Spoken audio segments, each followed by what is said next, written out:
Hi everyone, Adam Gore here with Clemson Extension in our final installment of our Turf Renovation series. So since our last update, the grass has started to fill in and has jumped up in its height thanks to the fertilizer that we applied before seeding and the liming and keeping the soil moist. So all the practices that we've done have really promoted this grass to grow up to this point. Now that we're 3.5 weeks after the initial seeding, we're able to do our first mowing, we're able to do some additional fertilization, and now we're into the aspect of just proper management to help fill in any of the gaps that we have. So this is where we are 3.5 weeks after our initial seeding. We've got some really good spots that have filled in nicely. We still have some POA or annual bluegrass. Still have some fescue, some St. Peter, St. Augustine, but that's not a problem because that wasn't my intention. That wasn't the goal.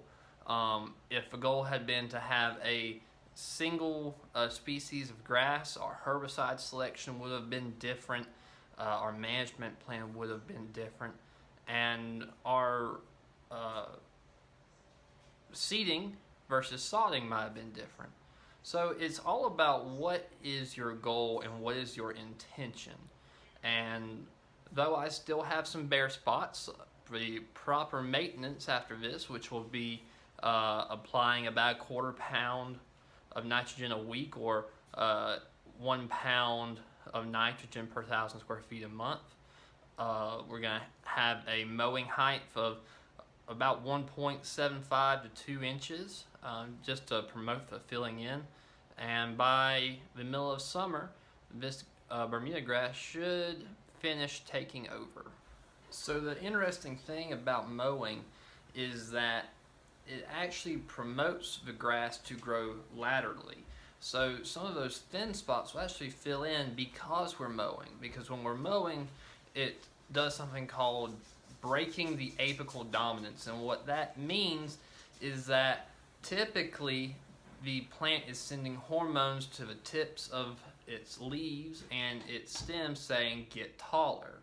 So when we come through and we mow, we're breaking that apical dominance, so its desire to go tall, and the plant, if you can imagine, is thinking to itself, I can't get tall to get all the sunlight, so instead I'm going to expand outwards. So that's why mowing is really important in helping to spread into those bare spots.